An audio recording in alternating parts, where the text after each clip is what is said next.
Okay. Good morning, good afternoon, good evening, depending on where you are, and welcome to BioC 2021, and to this package demo from Federico Marini and Annekathrin Ludt about the Gentonic package. So before we start, just a few housekeeping items. If you have questions, please enter them in the Q&A tab in Airmeet, and there you can also upvote questions if you would like. And if you would like to ask your questions live, please use the raise hand feature and we can actually bring you on stage as well. And as you have already noticed, there are a couple of emojis available that you can give feedback to the speakers as well. And I should finally note that there will be a recording of, of this session available just a couple of hours after it has completed in the same place in Airmeet. So with that, I will leave the word to Federico and Annekathrin for the package demo. Thank you, Charlotte, and welcome everybody. And let's see if the mission to actually cover all the presentation with emoji will be reached by the audience. So let me welcome, Annekathrin on stage as well. She's a colleague of mine at the IMBA in Mainz at the University Medical Center. And you will be here for, okay, I think I overdid it. That's gonna be great. Okay, perfect. I'm just then gonna share my screen with you so that I will focus on the presentation part. You will see that in a second. So for this workshop, we have a fully fledged package that you can use, and it's going to be posted in the chat. Yes. Just a small mark. Maybe you can make it a little bit bigger. Just yes. So it's especially yes. Now it's better. Okay. Thank you perfect. very much. Yeah, super. So you have a package for the demo itself, which also renders as a package down. So if you don't manage to install the vignette and all the likes, you have it anyway. We'll start briefly with a tiny presentation. I think Charlotte just posted the link in the chat as well. I'm gonna hide this as well, and I'm gonna start. So welcome everybody to the Gintonic workshop / package demo, where we've tried to bring you the enjoyment part of interpreting your RNA sequencing data. If you want to reach out to us, we are Bioinfo and Annekathrin Ludt on Twitter. And again, the links will be in there. If you are here, you might probably don't need really these slides. So but just to set the stage for everyone, RNA sequencing is pretty much a high-dimensional vector-like snapshot of all the transcriptome activity that you have for your samples. And if you put many of these samples close by, then you end up having a count matrix so a genes times samples table.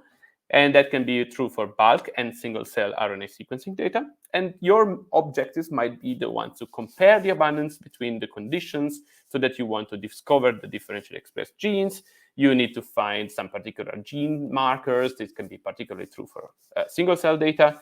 You might need to find differences based on the cell subpopulations, describe their developmental trajectories. There's a pretty much overwhelming amount of application that exists for RNA sequencing. And RNA sequencing can be easy because I pretty much like this, demystifying overall overview of whatever you can do and could and should do when you want to do analysis of RNA sequencing data. We will focus mostly on a couple of aspects. So we will focus on having a decent number of replicates that you have available for actually calling your differentially expressed genes in a reliable way. You will have the raw reads and the raw quantifications of your data after alignment or quantification done in an alignment-free way. You will focus on the differential expression part. And after doing that, you basically are interested into finding out what the overall, functions, not just the genes, but rather the genes co-working together, acting in pathways. So something like what interpretation of your data will tell you. And for doing that, there's a lot of visualization going on. Visualization and, of course, data integration. So this is a perfect screenshot of actually saying that this can be easy, but it doesn't end up being like that. Why? I mean, it's easy on the technical side, if we want to say in a blunt way. With bioconductor, you have a pretty wide and large toolbox, or you have actually a wide variety of toolboxes, because you can do many things in a very much interoperable way. And say, imagine that you have quantified your data with star and or a salmon, so you have a summarized experiment-like table where you have your count matrix and the sample annotation and the gene annotation. You can do a bunch of things. You can, if you focus also on the question that you would like to ask, you could use Explore Model Metrics for doing that. If you just want to visualize this data, you could use IC. But one of the most classical applications would be, for example, to use differential expression centered packages such as the ESEC, EdgeR, Lemma. They all work in a very nice way. And if you are either, so not lazy, but I would say, if you're not so familiar with the command line, you might use the ideal package that basically takes you through the whole the whole steps of the differential expression workflow. What you need to do, basically, you want to generate novel hypotheses and insights from your data. So you have very excellent resources in Bioconductor. If you really want to learn to do that, you have plenty of workflow packages that do that, say from at the gene level with ESEC, at the gene level with EdgeR. This is again with Lemma, and this RNA-seq DTU is for the differential transcript usage, which is what you can do if you, for example, quantify your samples with Salmon and then import them for the differential transcript usage. So the thing is, the methods that are there are quite pretty efficient. So it can be done in, say, minutes to hours, what we need to do. We have also efficient data structure that are in place. So we just need one object that contains the whole piece of information that you need. The pipelines are set. We need something that is powerful enough to communicate then the results that we are generating, especially because results can be interpreted. And one, say, of the frameworks that I've been using, and say with some discrete level of success, is R Markdown and Shiny to be combined together in a way that you can have interactivity and reproducibility at the same time.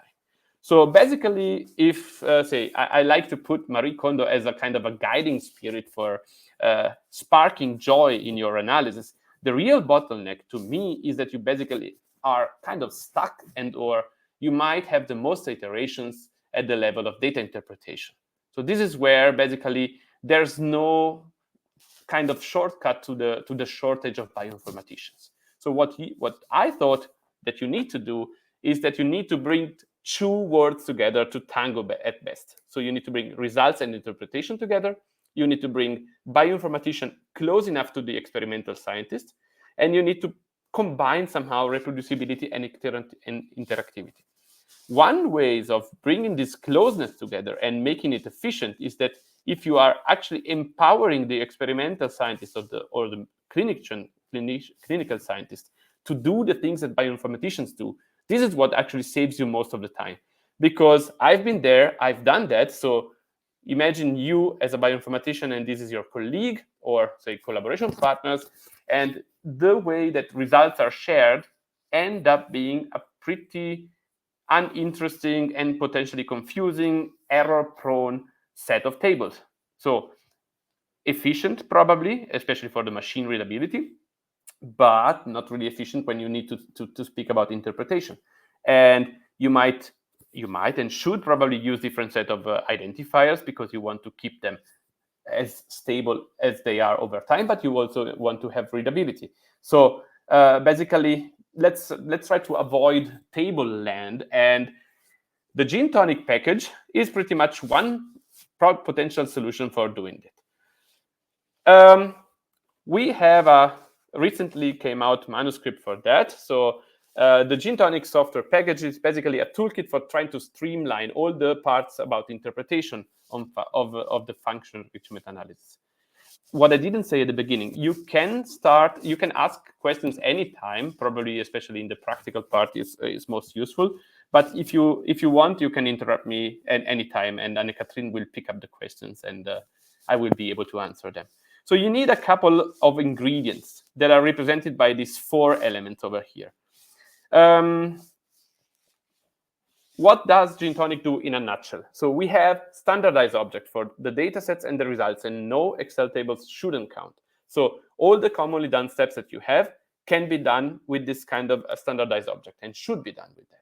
You have the possibility to have a lot of visual overviews of the enrichment results and the expression data combined together. So many of the existing solutions for visualizing things are actually mostly focusing only on the enrichment results. And if someone would be curious to ask, no, we don't do a lot of enrichment results ourselves. I show you basically what the concept of shakers do right away. The interactivity part is what actually gives you the ability to drill down, so to have some kind of in-depth analysis about your data. And what you do by doing so is that you end up reducing the time to generate the insight for you and your collaboration partners. So you try and get better results in a way, in a more together way. We have interoperability as a key design aspect. So bioconductor is a huge source of many ways of doing things, and we want to serve them, let's say all or many of them, or the ones that you are liking the most. And you can use the bookmarking feature to generate reports and ensure the reproducibility of your analysis. So the workflow goes like this. Imagine that you have a count matrix-like object, so your DESEC dataset, a result from the differential expression result analysis. You have also a data frame that contains the results from enrichment analysis, and you have a gene annotation info. So basically nothing but the different IDs that you use across your formats. So if you put them together in a way that you generate a Gintonic list object, that's all you need for feeding this to Gintonic.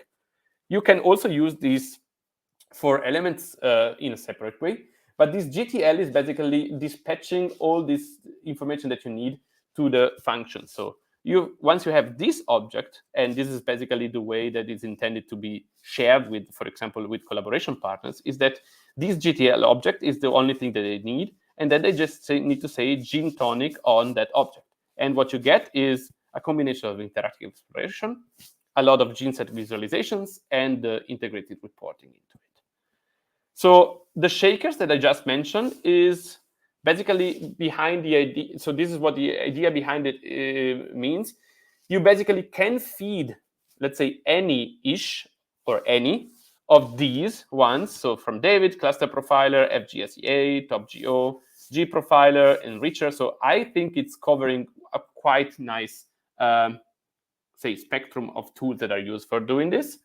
And if you just pass them to the appropriate shake function, then all of their outputs can actually be input in a straightforward way into Gintonic. So if you don't see your preferred tool and you want this to be supported, then just reach out to us or contribute a shaker function to that. We are happy to welcome your contributions. So the whole thing to install the package will be to do the classical installation via Bioconductor. If you want to install the development version from GitHub, you have it there as well. And if you want to install this workshop package, this is also what you can do. So these basically contains all of the other ones. And all you need for having your, say, first Gintonic is to load the library and then run the example function for that. Remember to set ask to false, because this will basically not prevent the images from showing. And what we can do and what we will do in the practical part, we will use a data set which is available in the workshop package itself. This is from a data set that a collaboration partner of us published recently, and we will see more in the demo section. The tours are one way that we identified of guiding a user, especially the new ones, through a potentially overwhelming user interface. So if you can do a lot of things, but you do not explain them in an active way, probably the user will not use your tool. And I'm expecting a couple of people that in the audience to be probably already knowing this tool, but most of you don't. If you see any of these question mark tiny squares, you can click on those. And this will basically bring you through the different, I think Annekathrin will show that later. And basically it will take you through the different elements of the user interface, and you can learn by doing. So this is a very efficient way of learning. So you have, of course, a sidebar menu, then this part, which is always with tools that are always located over there. You have a main area, and then some so-called gene set box and gene boxes. So if you select a gene set, you might deliver some content which is gene set related. A gene box will be a content which is focused on a gene. And when you say that a picture is worth 1,000 row tables with 12 columns, it really is. So you have quite a variety of visualization that you can represent. You can aggregate the log-fold change of the genes to generate this kind of Z-score for the gene sets. And you can do a volcano plot-like. Then you might have some kind of alternative to the tables to show, for example, where the components of a particular gene sets are. And you can also have a gene set Z value that you can basically then represent as a heat map. You can also compute different distances on your gene sets, and you can represent those in a multidimensional scaling plot. So we will see more of this later in the practical part. So I'm just kind of trying to give you an appetizer of what could come next. And I'm basically pretty much already at the end of the appetizers. So the materials for this will be available at Bioconductor or on GitHub, and on GitHub also for the part of the workshop. If you want to read more on the manuscript, you have it on bioRxiv, and you can reach out to us anytime for suggestions and contributions. And with this, I'm pretty much done with my intro part, and I can take questions if you have them. Otherwise, I am already unsharing my screen.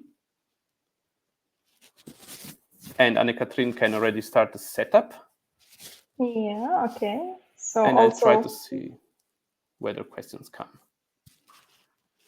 in the meantime, I'm already starting to share my screen.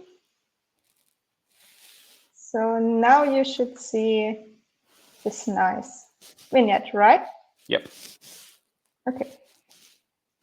Maybe we just wait a short time if there's any questions to the presentations, and otherwise I will start with the practical part. I don't see any questions coming, so let's say we can spare the joke about having a Gintonic at any time. So this is the only Gintonic that you can also have at work. But yes, I will share the link in the chat as well. And about the pre-processing of the datasets, yes, Ravindra, excellent question. So basically, most of the datasets, you put them together in this Gentonic list object once you already perform the analysis. So the principle behind Gintonic is, again, it's more like an analysis first and then feed it into the tool. So the tool can do a lot of things live, but you shouldn't probably run the DE analysis in Gintonic itself because it cannot do it. So this is I hope it answers your question. So, okay, I see some. Lisa, I will share the link for you as I speak. So I'm gonna put it over here and in the material. Otherwise, Annekathrin, you are kind of free to go. Okay, then I'll start with the practical part. So welcome to this practical part. In this part, I will quickly show you the vignette we provide with the repository. This will just be like kind of a step-to-step explanation how you prepare your data and how you can use Gentonic, especially in this kind with this example data set.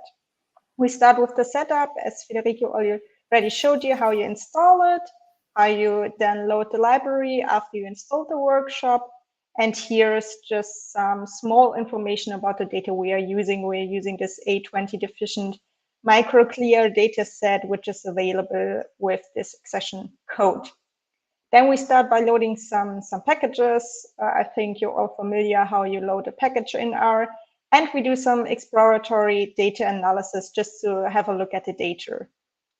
We provide all the data in the repository, especially a DE-sec data set, object of the data which you can use for the DE analysis and everything on.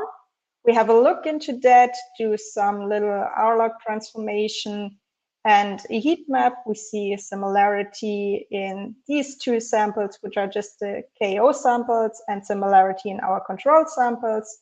Also, if we do a nice PCA, we see we have some clustering in the control and some clustering in the KO samples, like we kind of would expect the samples to have.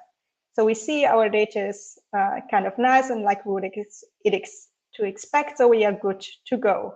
We start with our differential expression analysis. For this, we just set the false discovery rate to 0.05 and run the DE-sec workflow with our DE-sec data object that we already provide you with, and result in this so-called res alma co-versus control object, which is our result object from the DE analysis, which we also need for Gentonic. We also provide this in the repository, so you don't need to generate it yourself. You can just load it afterwards if you want to test the material of the workshop. We have a look at our results with an MA plot. We see our DE genes in red as dots and the other ones in black. And we can also kind of nicely get a table of the identified DE genes with this Gentonic function that we provide, which is kind of nice if you just want to have like a table lookup at your genes beforehand. Afterwards, we do some functional enrichment analysis.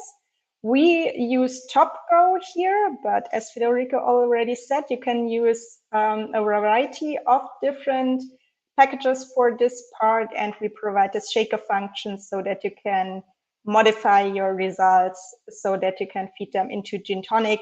There will also be some little examples down below how you do it with the different tools, so you can look it up afterwards if you want to use Gintonic with your own data.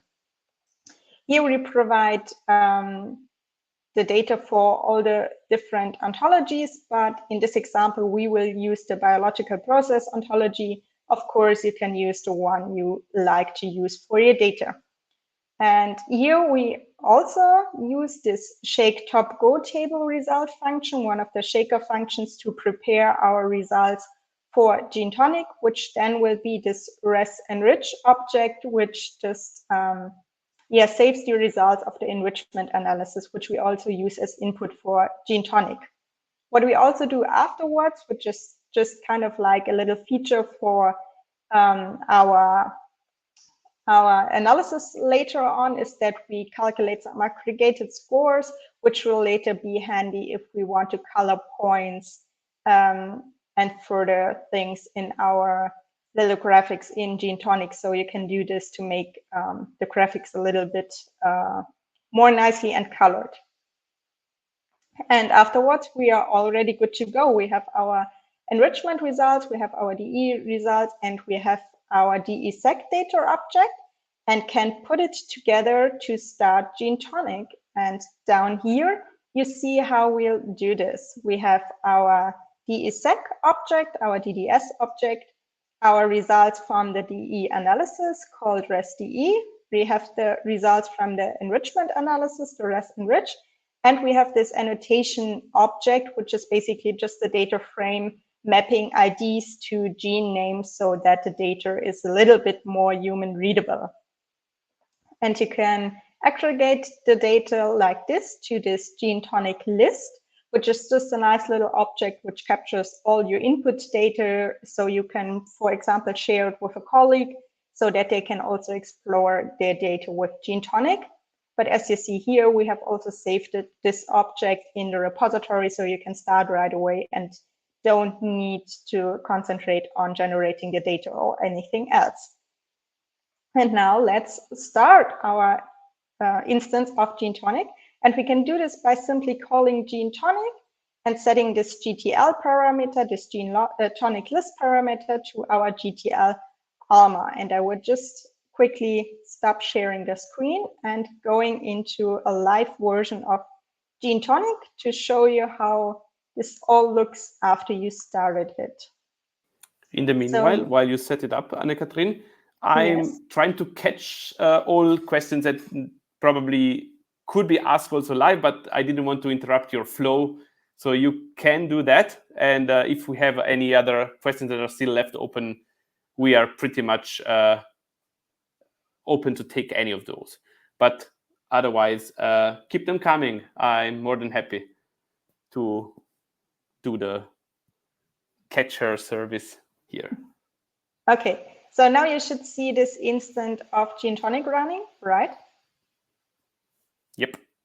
Okay, good.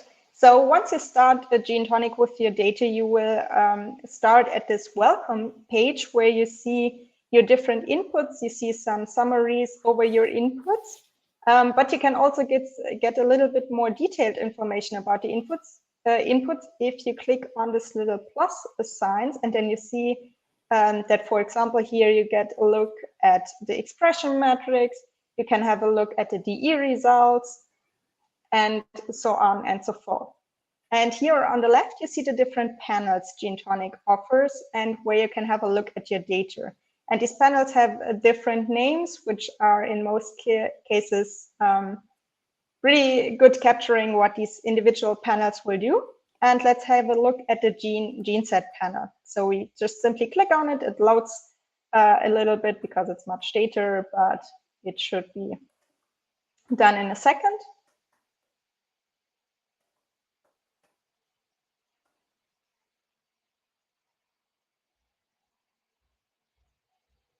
Yes, and we see nicely that this gene set panel mainly shows this graph here. And this graph is just a graphical representation of our gene sets and our genes and their relationships. So these yellow rectangles are different gene sets, and the dots connected to it, or these circular dots, are the individual genes in this gene set.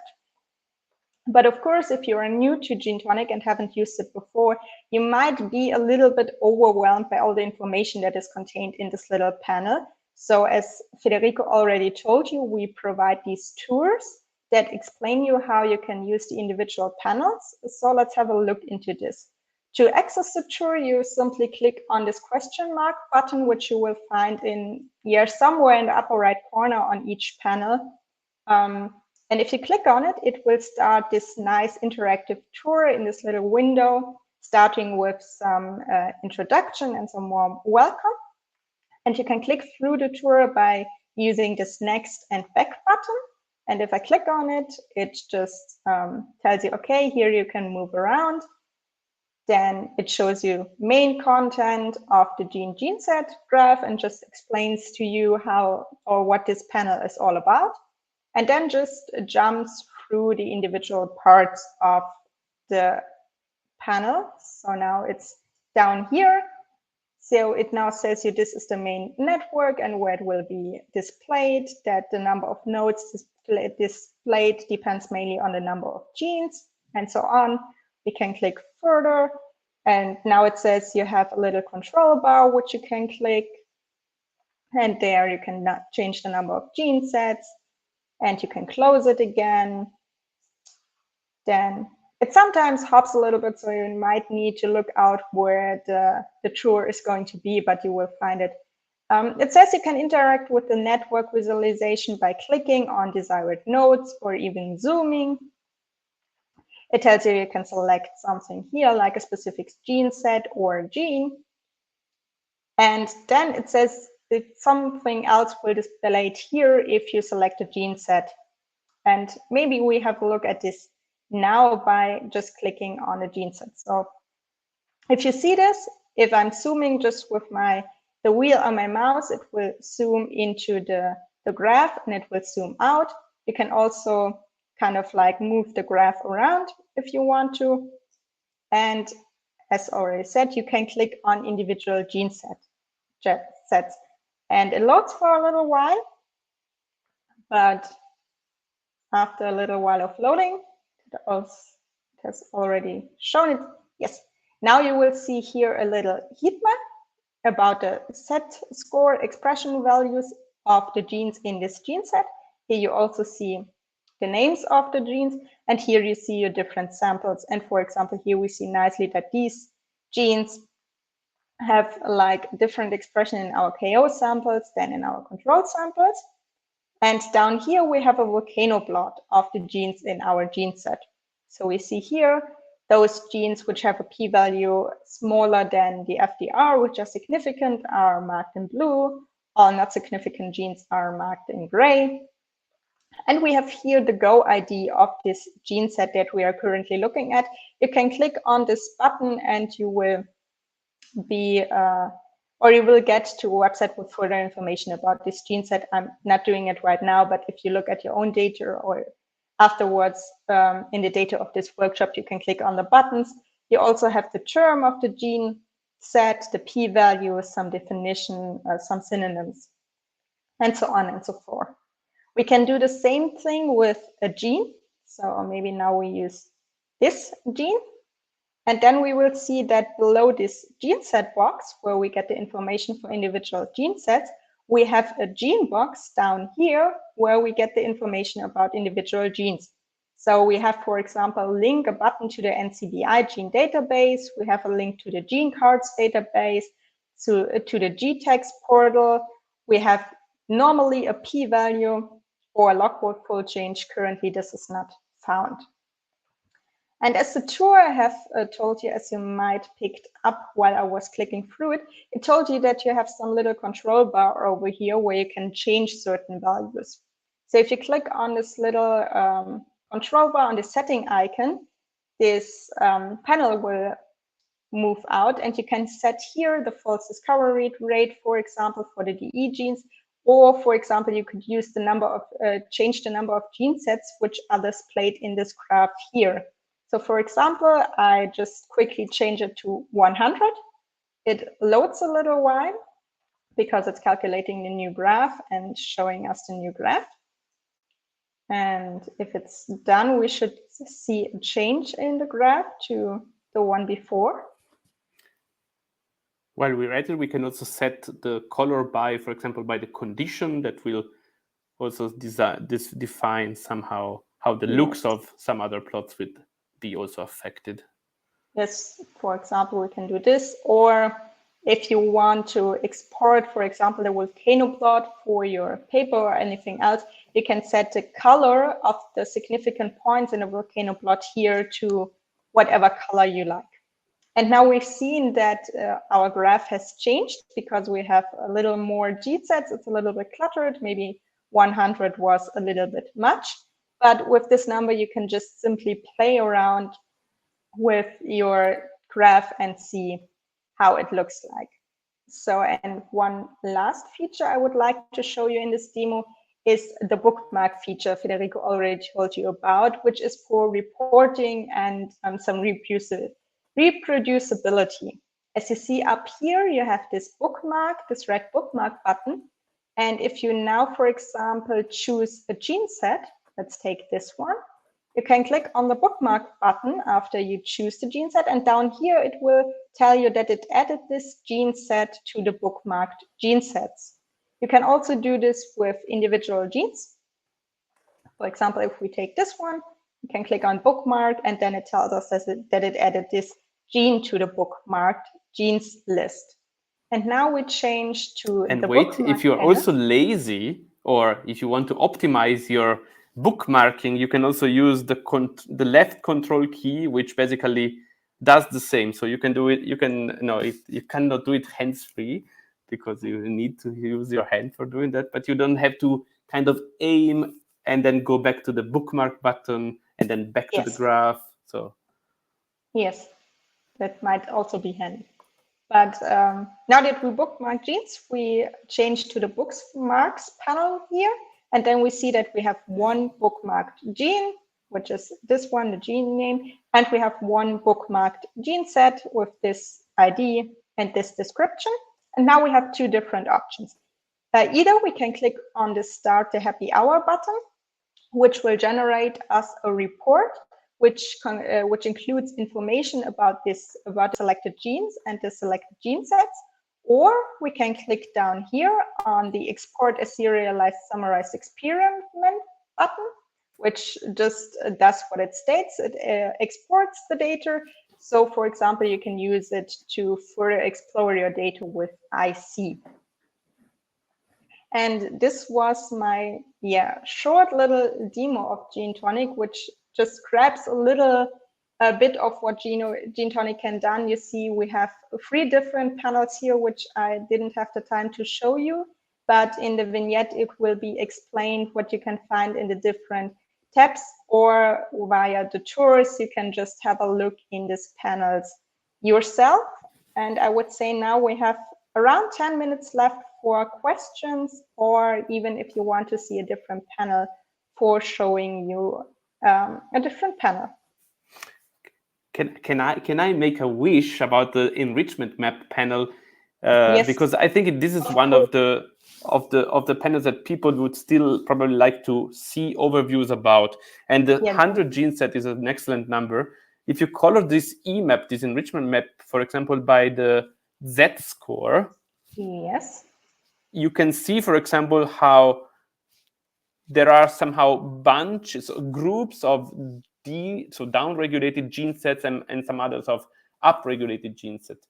And even if it's not perfect because you're not accounting for the topology of the gene sets, but it still gives you a nice idea of, say, whether that function might go in up or down. And these kind of things are not what you see with a table, or not. I mean, you could, but you really need to have an eagle eye to do that. Yes. Yeah, good point. I think that's also something worth showing. And the critique that, so I also had that own critique for graph objects which are overly populated. I mean, come on, this is a hairball, right? But once these things are interactive, you really can do things on them, especially if you have functionality to search the gene sets and to, I don't know, to see something more about it.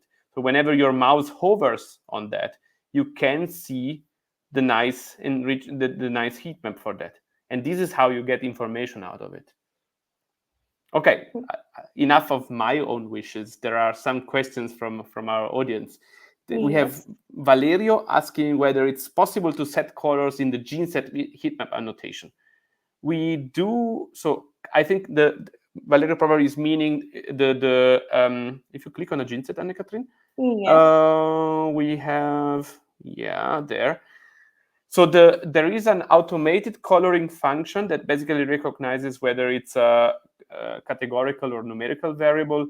I think you can do that. It's probably easiest if you use these functions then kind of in an offline mode.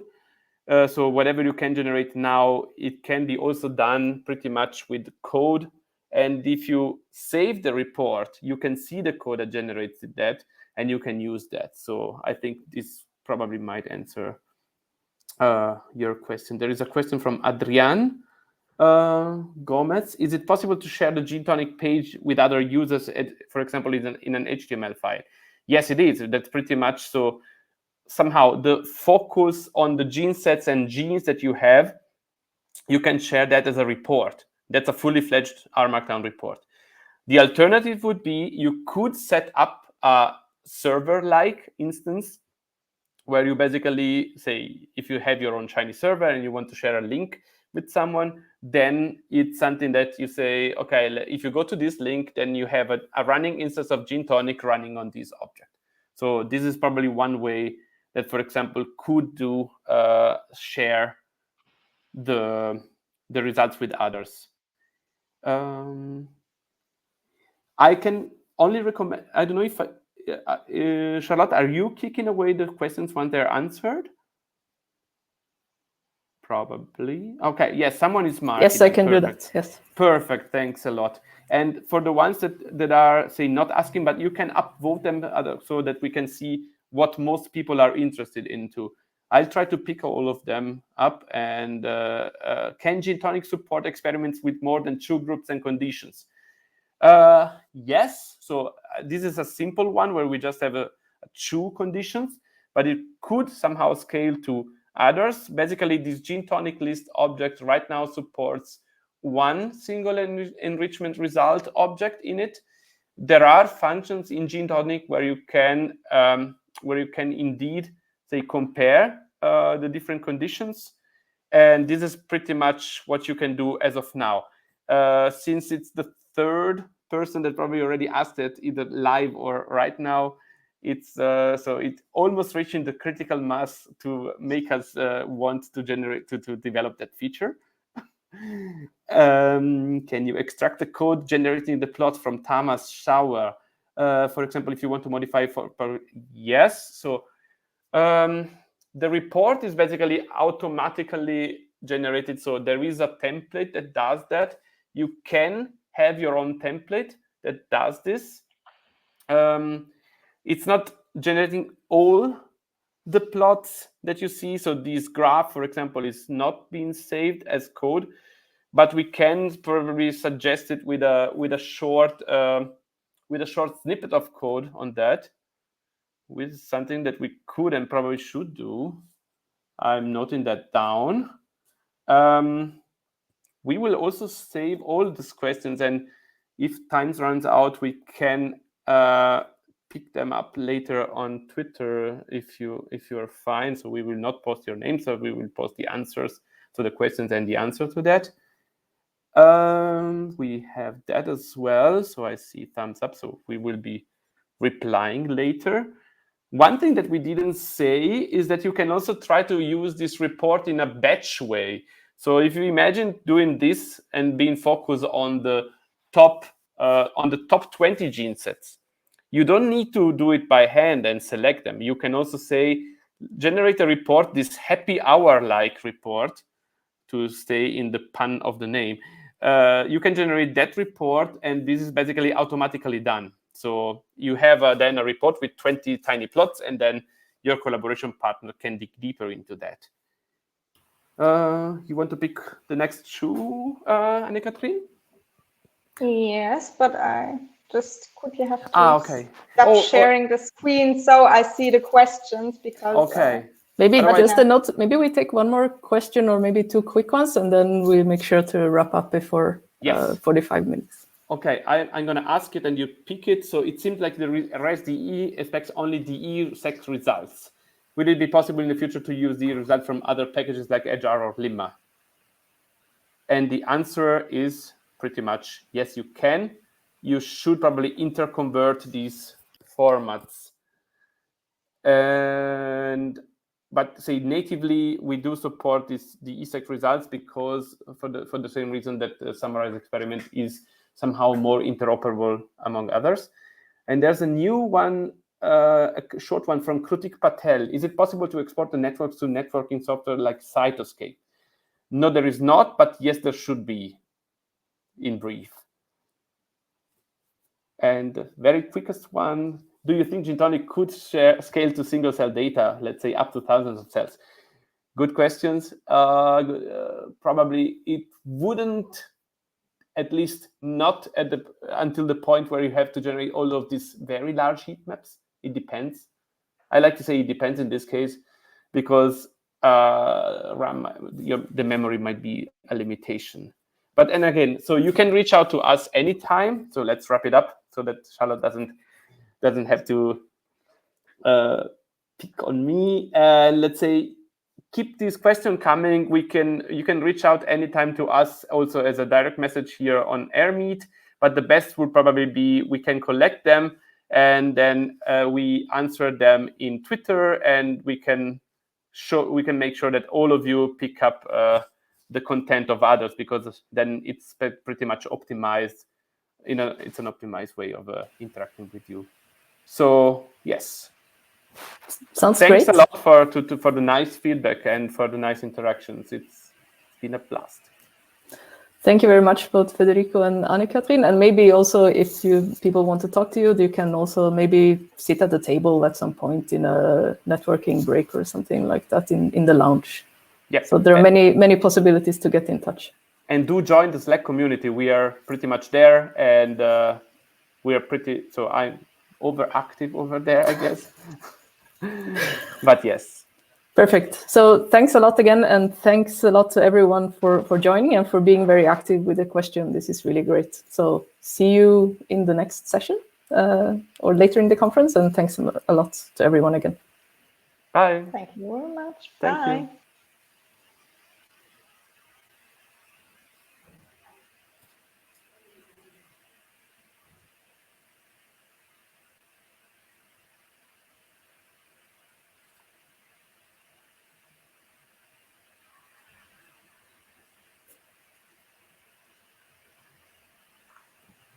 I believe we need to formally end session. Yes, Click this I'm button. gonna do that. I'm gonna end this Okay. session. I was